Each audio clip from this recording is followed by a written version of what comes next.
to the Snip It. I'm Sarah. And I'm Ashley. And I'm sorry we forgot to introduce ourselves last time. I was just thinking. Do you know who we are by now, right? Yeah. And if you don't, I'm Sarah. And I'm Ashley. And we are doing our special little Episode 2 of our special mini-series. Yes. About things. About things. In the hair. Yes, about things in hair world. Tools. Tools. Yes. Yes, definitely. So, what are we going to talk about today? Today we're going to be talking about curling wands. Yeah. Do you call them curling irons? I do. You do, don't you? I call them curling tongs actually most of the time.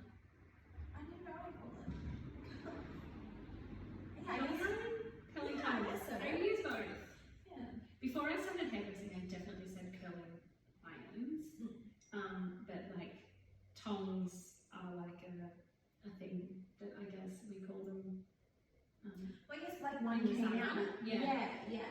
Do you know what the first one to come out is? Absolutely, I do. So the very first curling wand is credited to be in 1866 by Sir Hiram Maxim. However, the most famous one, that he's credited with the first one. However, Marcel Breteau, who was a Frenchman in 1872, he is usually the one credited with inventing the curling tong. Wow. So it was a bit of a controversial one because obviously And not what many did they women. say? I don't know. Because like there's so many out So many there. out Like, do you there. think they started with the no clamp, just the cylinder? Interesting, you should say that. So apparently, according to my research, the curling tong has actually been around for like a really long time. So back in like ancient Egyptian, kind of Persian, Greek times, people had a version of a curling tong that they would use to make like fancy hair. So you had to be like a rich person to have one. Yeah. But they apparently existed around then. But the first like kind of one similar to like how we might think of one was the Marcel wave. Now it actually looked like gardening shears a bit. So it had like two handles that you squished, and I think you could like wrap the hair around it. And then I guess Or you've like- got some kind of way. Yeah, or you could like, I think maybe then clamp it in the middle and wrap it Oh, around. okay, yeah. So I don't know if you've ever heard of the Marcel wave. No. So Marcel wave, if you don't know what it is, came into, that's like that 1920s wave. Oh yeah, okay. But the Marcel wave was like not the like wet set like finger wave, but the like kind of film star sort of 20s wave. And in fact, fun fact, Marcel was a hairstylist who used to do the prostitutes' hairs. Everyone needs their hair done. Exactly. So that's where that came to Marcel wave. Everyone has their niche. Everyone has a niche. So he was a dude doing the like, and also we say sex workers now, but that was back in the day, that's what they would have said. And that's where he started his little career. Apparently, according to a few little sites I saw, is that that's where that like Marcel wave kind of started to come into when he was experimenting with women who worked in sex work. And so he's like, and Marcel wave became this like sort of fancy kind of thing that we do in the 20s with the shorter hair. For women with the shorter hair, because of course long hair was still quite in. So Yeah. it wasn't until the 20s that that sort of bobbed hair really started to become a thing. And yeah, he would use his little like curling tong whatever thing to do it. And so again, no electricity, these are not electric ones, so they would put them in the gas or like in the fire to heat them up. Just go for gold. Go for gold. Like People burn themselves now. Like, people burn themselves now. I was going to say, have you ever watched Little Women? No. Movie. There's this movie Little Women, and for those of you out there that have seen this scene, there's like this classic scene in Little Women, the 90s version. I don't know about the most recent one, but it is in the book, so I imagine it would be, is that Jo, who's like the tomboy sister, is curling her elder sister Meg's hair for a party and burns her hair off. Which I'm sure would happen a lot. All the time. Yeah. And it's so funny because it's like she winds it up and then pulls out the thing and it's just like got hair attached to the curling. So, I wonder if they came with instructions. It would have had to, right? Like leave on hot thing for 30 seconds, was it? I don't know, it's an interesting thing. I'll have to like do some more research into it. I didn't find anything, but like I'm sure there would have been a bit of an instruction manual about that, like how long you should leave it to heat up. Maybe. Super crazy. It is super crazy. Hold Hold that thought. that thought. We're gonna do some Googling. No, I need to stop. Not through mine. How's mine still going? I guess it must have just been like one that was.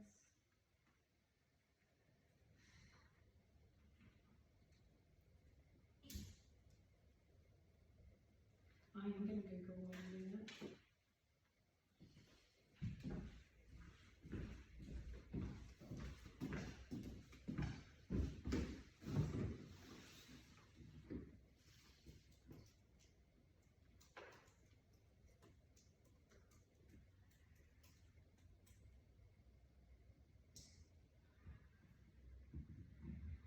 Oh, what was it? Marcel Waves. Marcel Waves. Yeah.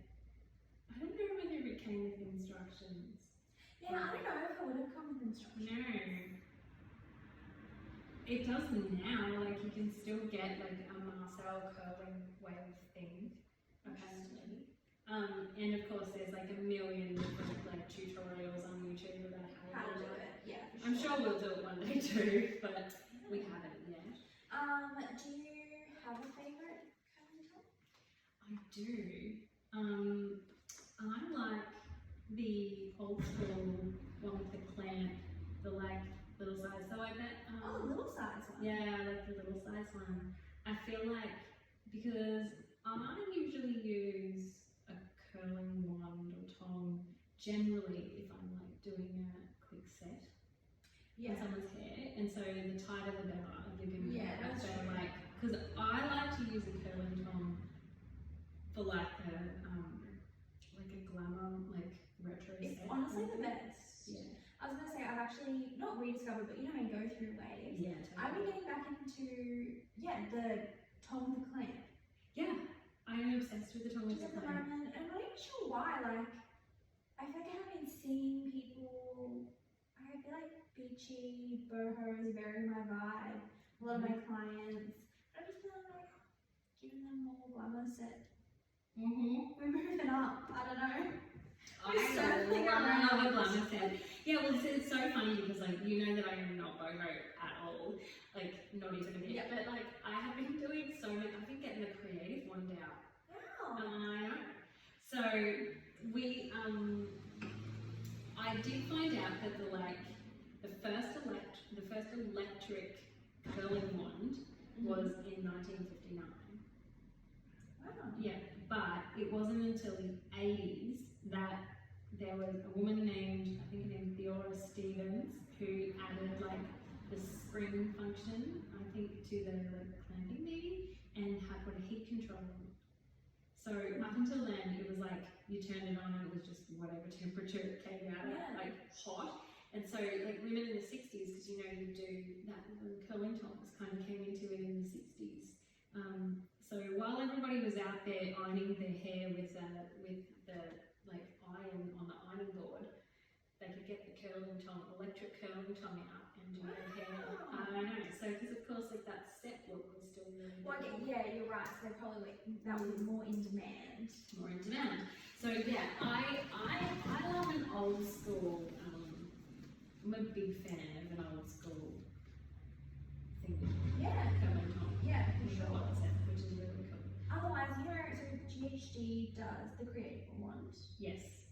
That's more of how just like a cone shape, I guess. Like in a slight way, but like it gets. It's more like a squash cone. Well, yeah, actually, you're right. Squash cone, but nonetheless, the shape changes. Yes. I love just pure cylinder. Me too. I find the like Do they not have conical one? ones. They have that. No, The that's fat how one? mine. They have that big fat one. Yeah, I don't like it. Which is like it's too big. it's too big. And if you're gonna have it that big, I feel like the GHD clamp, like for the set. Otherwise, you really have to use that glove. You do, and I hate using the glove. I feel Whereas like the Michael clamp Jackson. holds it in there, so you can still feel one-handed. Yeah.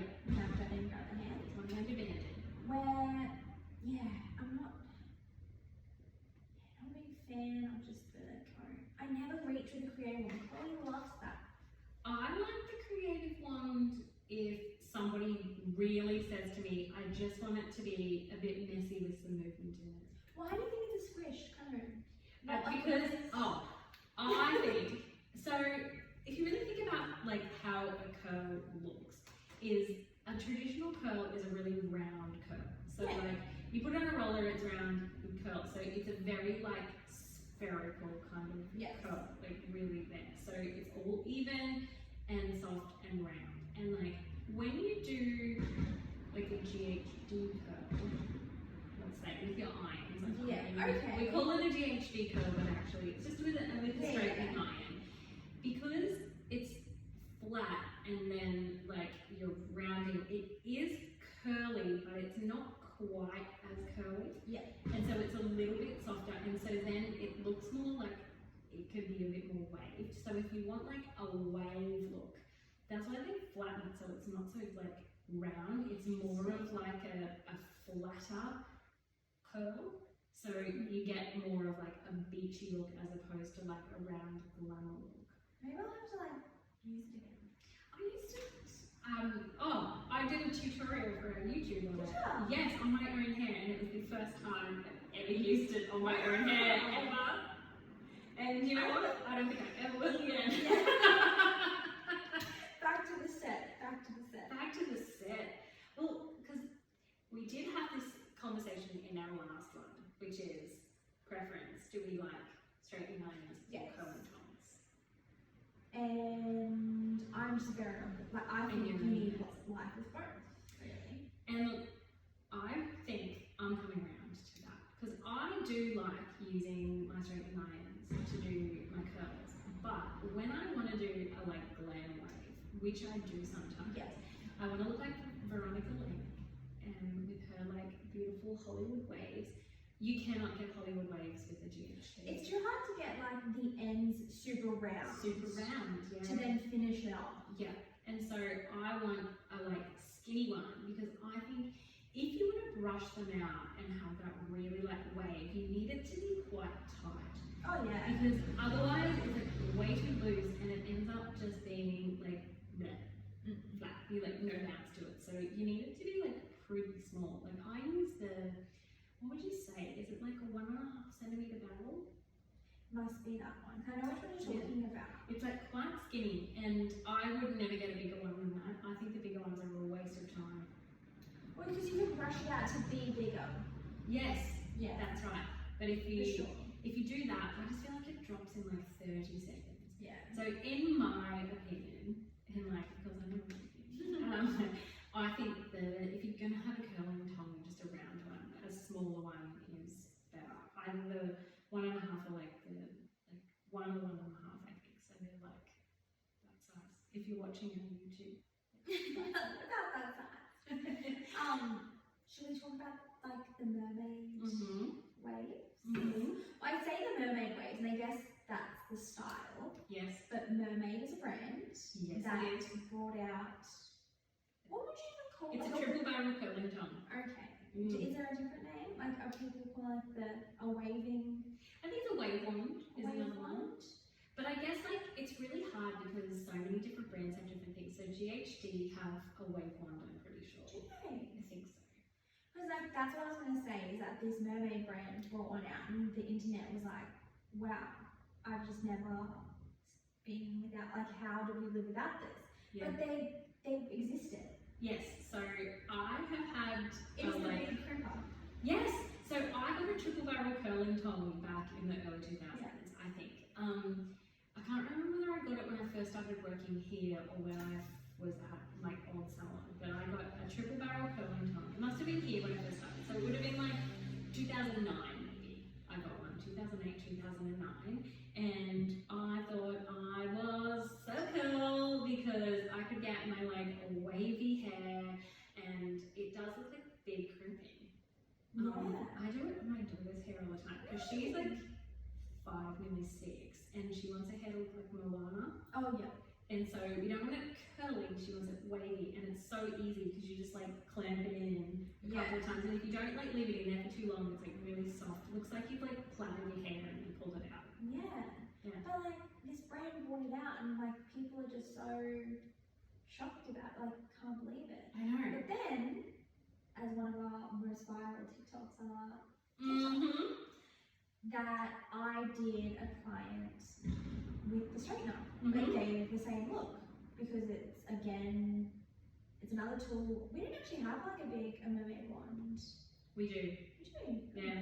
But like, you know, another tool where I feel like I can achieve that with the straightener. Anyway, basically, if you, what would the movement be? Straighten, flip, not flip. Yeah, I guess that's right. Move. You'll have to look at it. You will. Look at our TikTok. It is Anyway. our most viewed viral TikTok. So what happens is that this mermaid thing came out, and obviously other brands, wands like that, and people just like, well, we can do that with the straightener, and now that's reinvented the straightener being like just another use. Yeah. Have. Will say though, it's super hard to master the mermaid wave on yourself with an iron. You think? Yeah. Oh. I'm terrible at it on I'm my quite hair. good at it. You know how you were saying before in the last, was it last episode or just early before, how you can't curl on one side very well? Yeah. I'm like that with the mermaid waving. Like they're just, I absolutely cannot do it on my own hair. Like do it on someone else, but like cannot do it on my own hair. That's not my favorite thing, like to say back to people when they're like, clients, when they're like, oh, I can't do that on my head. And I'm like, honestly, like, I get it, because I reckon if roles were reversed, you'd be able to do this on me. Like, it's actually as hard as to do hair on yourself. It's really hard to do hair on yourself. Because your hands are like, especially the curling thing for me, like being right-handed, one side is very just easy, where the other side, I just like out of practice. So I'm like, no, like, what I'm doing on your hair right now, you think I'm good, but at home, absolutely not. I'm great with the curl. It's the fringe curling, like bangs fringe on myself. Oh my god, it drives me nuts with the iron. Can't do it. Yeah. And the client's like, how do you do it on yourself? I don't. I don't, absolutely not. It's very funny. I think it's interesting now with the curling tongs, because like the classic curling tong, obviously my favorite. Love it. But like there really are so many different options for things. Like you can get the conical ones that are like fully round and go like really skinny. Like Beck loves her like teeny tiny one because she's got naturally curly hair and she just loves it because it just like finishes her hair really nicely. So she loves the teeny tiny curly one. You can get like all the different sizes. So you can get like really tiny if you've got like shorter hair and you want to do like a traditional sort of set on short hair, what we would very unkindly call the granny set. Very unkind, and grannies are very cool these days, so I don't know why we call it that, but that sort of traditional like big head, tiny one. You can get the bigger one if you just do want a really soft wave. The creative one, which is awesome if you're someone who just wants like a messy sort of shaggy kind of look. The mermaid blonde, which is the triple barrel curling tong, which gives you that lovely like wavy, beautiful kind of look. Just like soft, like a little bit of an undone curl. Really undone curl. So that's what a lot of people find hard, is when you like curl it and it looks like big tight noodles. And people are like, what? And then you brush it out and they're like, wait a second, why does that look so nice and relaxed? Yes. But then even more so is like that mermaid just like stepping out of the ocean. Do you know, I think that I initially was not for the mermaid wave because I was like a bit triggered from that time I had a perm. And like, it was on wave boards. Oh. So like I was envisaging like beautiful, like relaxed waved, and it turns out that when you perm your hair on wave boards, it looks like you brushed out crimping. So I was like a bit concerned that it would look like that, but it's actually amazing. So it can, very nice. Highly recommend it. You can get different size ones. I think mine's like a little bit of a smaller one. So I think they have now brought out smaller sizes. They went really hard, but like big. And then a lot of the complaints were like, oh, I have a bob, like it only fits kind of like one, and it's quite heavy. Like I think they're definitely brought in like smaller to get more. Not necessarily a tighter, like going into the crimp. It's just more user friendly. Yeah. Well, I mean, I like mine now because like I used Juno's hair, and she's like obviously little, and so doesn't, even though she's got long hair, it's not that like long really on a tiny person. So it's like perfect for her hair. So I'm really glad I have it. Just had to throw out my old comb until it died. So we need to get a new one now. What brand do you have? Oh. I'm not saying. So I got my curling tong when I was in high school, and I bought it myself well before I was a hairdresser. So I reckon I bought that in the like late 90s, and it was in Remington. That was my first hair straightener. Yes. You're never gonna find one as good. Oh my god, it was terrible. It's been terrible the whole time, and I tried to use it the other day, and it just like would not heat up. And I was like, okay, cool, that's done. Crazy that it lasted that long. I know, it's pretty impressive. So I don't know what I'm gonna get now. I have to do some research. That just reminded me, like going back to hair straightening, the first straightener my mum bought me was the same one as my friend, and she had really, really frizzy, like curly hair. So it was like a wide plate iron. I've never seen a skinny one. Oh. So I was like, get me this one. It was the best. And then it died. Oh no. And then Remington didn't bring out the fat one anymore. Oh and I was no. like, my life is over. Like, how do people saving time? It does not save you time. Still going through the same motion. It absolutely does not save time. But wow. And the fat GHD straightener when ours died at salon. Oh yeah. Like, I've never used that really. it is like it's a mental thing. Like I think it makes life easier. It definitely doesn't. No. But it's so fun. Anyway, we're not talking about it. But anything else to cover? No, I think that's about it. If you do have anything else, like if you want to put any comments to us about your favourite things, like I think that we'll probably put a little poll in our Instagram about what curling wand is your favourite. Is it the mermaid? Is it the traditional? Is it the creative wand? Is it the conical? We'll put a little thing. So get onto our socials. You can find us on Instagram, Facebook, and TikTok at Barcare, which is BACHHAIR. You can also find us at Barcare on YouTube, and you can look us up on our website, which is barcare.com.au. And I forgot to say in the first episode that we also have an email, which is barcarepodcast@gmail.com. And I think that if you want to drop us a line, tell us what you think about episodes. You should also like and subscribe us on the Apple thing. Yeah. We keep forgetting to tell people leave that. a review. Leave a review, leave a comment, anything.